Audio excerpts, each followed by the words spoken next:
Creo que todos aquí conocemos a Jack el Destripador, una historia muy inquietante al cual también le han hecho canciones de diferentes versiones. Sin embargo, ¿te imaginas que en tu país existe alguien que se obsesionó tanto al punto en el que literalmente se volvió un asesino? Bueno, comunidad, hoy hablaremos de Macario Alcalá Canchola, el Jack mexicano. Pero antes, y si te gusta esta serie, recuerda que tenemos una playlist con diferentes episodios directamente en nuestro canal. Igual te lo pondremos al final del video. No olvides suscribirte, activar la campana y dejar tu like. Esto ayuda a que estas historias sigan contándose. Ahora sí, apaga la luz, baja el volumen del mundo, ponte los audífonos y escucha con cuidado. Esta es la historia de Jack el Destripador mexicano.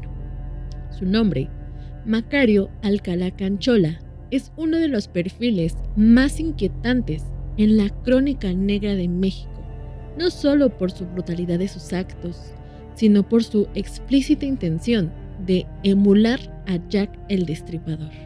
Sin embargo, hay que preguntarnos, ¿dónde nació? ¿De dónde era? ¿Quiénes eran sus padres? ¿De qué tipo de familia vienen? Porque si ya has estado escuchando este podcast anteriormente, sabes que la infancia es una de las cosas más importantes en un asesino. Macario nació en la Ciudad de México en el año 1921 y aunque tuvo una vida criminal y posteriormente lo capturaron en 1962, es muy raro este personaje. Se sabe que él creció en un entorno urbano y antes de ser conocido como el Jack mexicano, tuvo una formación disciplinada. Se enlistó en el ejército mexicano, donde alcanzó el grado de sargento. También formó parte de la policía capitalina, aunque fue dado de baja por malas conductas y abuso de autoridad antes de iniciar con su racha de crímenes. Su conocimiento de la ciudad y los procedimientos policiales adquiridos desde muy joven fueron factores clave que le permitieron operar en hoteles de paso del centro histórico sin ser detectado inicialmente. Y bueno, aunque los registros son limitados, los peritajes psicológicos tras sus capturas revelaron un entorno de carencia y resentimiento. Se sabe que creció en una familia de escasos recursos en la Ciudad de México.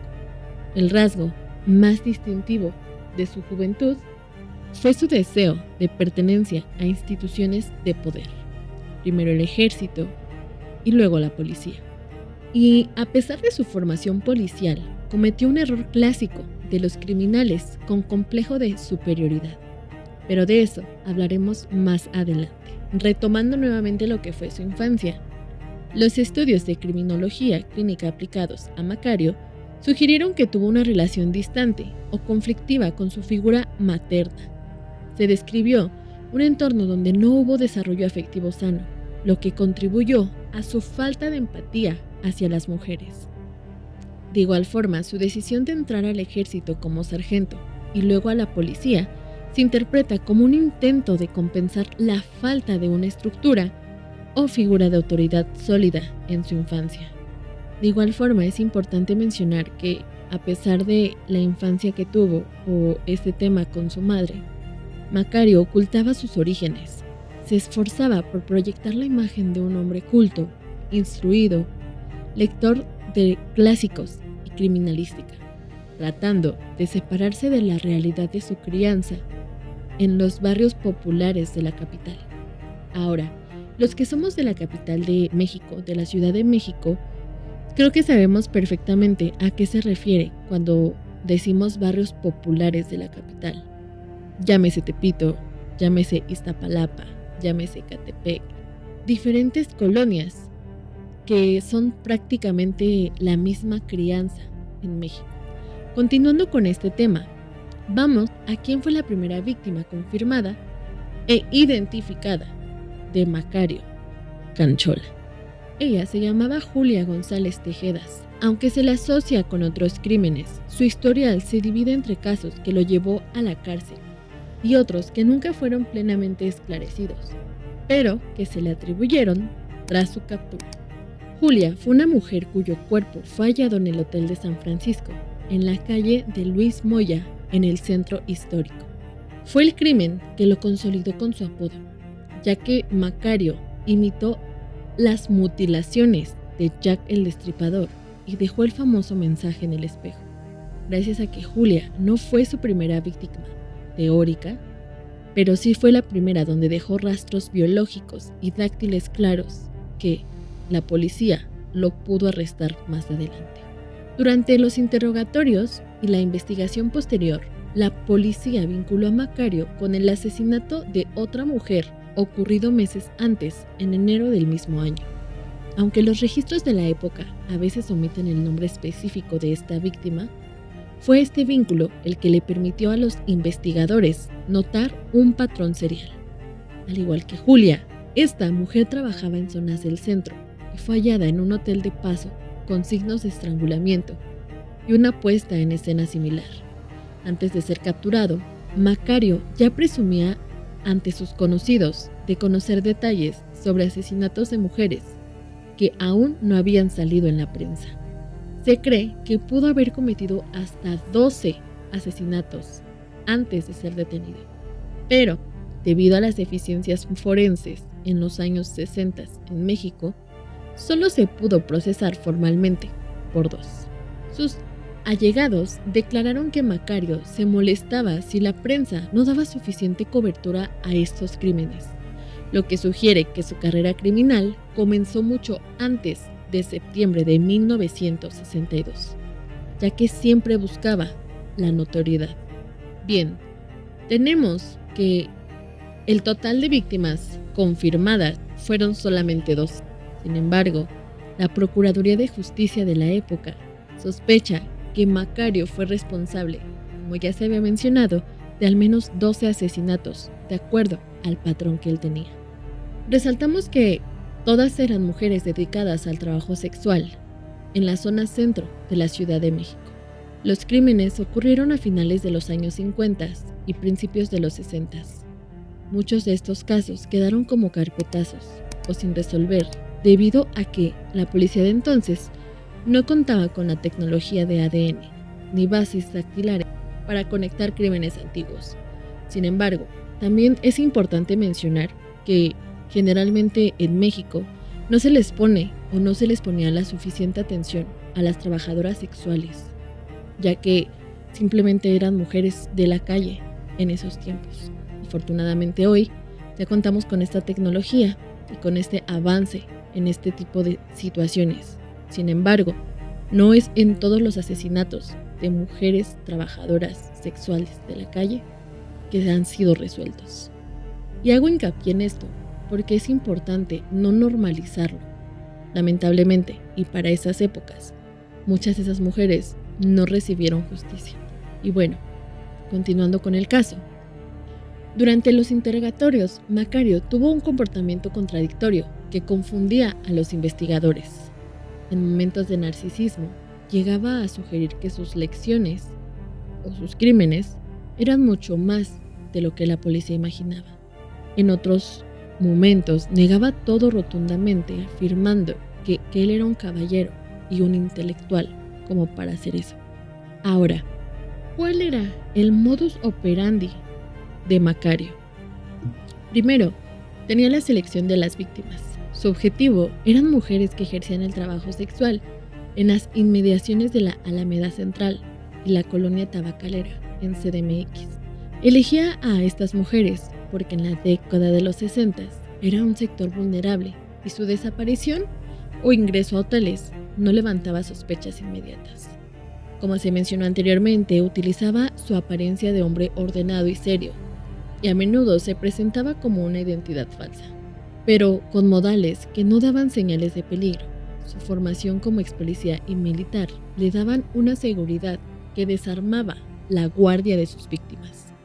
Él se llevaba a las mujeres a hoteles de baja categoría en el centro, pagaba habitación por adelantado, entraba y salía con discreción para no ser recordado por los empleados.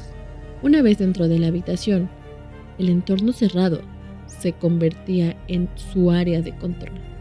A diferencia de Jack, el original, que usaba armas blancas para matar, Macario prefería un estrangulamiento manual. Esto le permitía dominar a la víctima sin generar ruidos de lucha que pudieran alterar las habitaciones contiguas. El uso de sus manos como un arma principal también detonaba una necesidad de contacto físico y dominio personal. Aquí es donde se separaba del asesino común y se convertía en el Jack mexicano. Después de matar a sus víctimas, las desnudaba y colocaba los cuerpos en poses específicas sobre la cama, imitando ilustraciones de los libros de criminalística que leía sobre los crímenes en Londres. En algunos casos, realizaba cortes o agresiones post-mortem que buscaba emular las heridas del destripador original. Su rasgo más característico era dejar mensaje. El más famoso fue el escrito en el espejo: Jack, de aquí nadie sale vivo. Esto demuestra que no solo mataba, sino que creaba una escena para que fuera descubierta por la policía y la prensa. Y tras el crimen, Macario se aseaba con calma. Antes de salir, se aseguraba de dejar la habitación lo más ordenada posible y salía del hotel con la misma naturalidad con la que entró, desapareciendo entre la multitud de la capital. Este método le funcionó durante meses hasta que su propio exceso de confianza y el hecho de dejar huellas dactilares en un vaso de agua en su último crimen permitieron que sus excompañeros de la policía pusieran rostro al fantasma. Ahora, vamos a examinar un poquito más a fondo cómo fue que lo atraparon. Como se mencionó anteriormente, el error fatal fue en el hotel de San Francisco. Y no solamente fue un error, fue la combinación de exceso de confianza narcisista, el olvido de un detalle técnico que él, como ex policía, debía haber dominado. A pesar de su meticulosidad, Macario bebió el agua de la habitación. Dejó un vaso sobre la mesa de noche con sus huellas dactilares perfectamente marcadas. En 1962, la dactiloskopía ya era herramienta principal de la policía mexicana. Al cortejar esas huellas con los archivos de la corporación donde él figuraba, el sistema arrojó su nombre casi de inmediato. Macario creía que había pasado desapercibido, pero su porte militar y su forma de hablar llamaron la atención del recepcionista y de una camarera. Cuando la policía interrogó al personal del hotel, la descripción fue tan precisa que los agentes que habían trabajado con él dijeron: ese es Macario. Al escribir la frase en el espejo, Macario cometió un error psicológico. Esa firma convirtió un homicidio común en una prioridad nacional. La presión mediática obligó a los policías a asignar a sus mejores investigadores, quienes no descansaron hasta encontrar al responsable de semejante desafío a la autoridad. Cuando la policía llegó a su domicilio, Macario no intentó huir con violencia. Se dice que mantenía una calma perturbadora. En su registro encontraron recortes de periódico de sus propios crímenes, libros de medicina y criminalística donde estudiaba las disecciones y la anatomía humana. Y bueno, ¿qué pasó en el juicio? ¿Actuó normal? ¿Cayó en desesperación?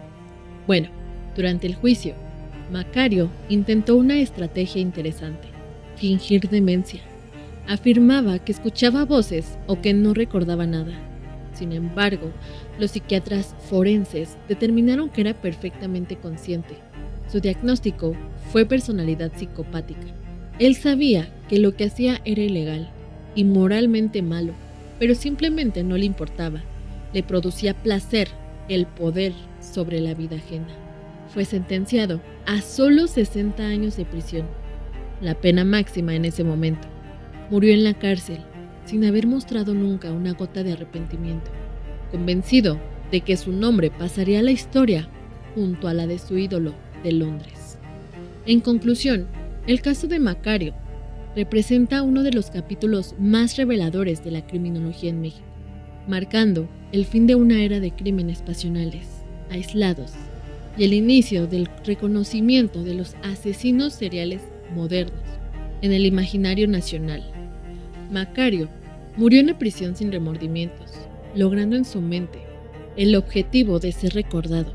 Sin embargo, para la criminología mexicana, su historia queda como una lección sobre la importancia de la dactiloscopía, la vigilancia de los perfiles en las Fuerzas Armadas y la necesidad de entender la mente humana más allá del acto violento.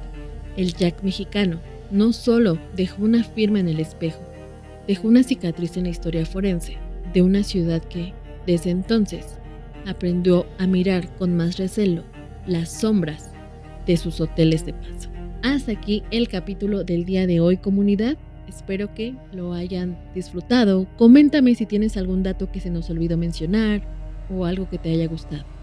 No olvides que si tienes historias, nos las puedes mandar a traselumbraldett@gmail.com y podrán salir en el siguiente piso.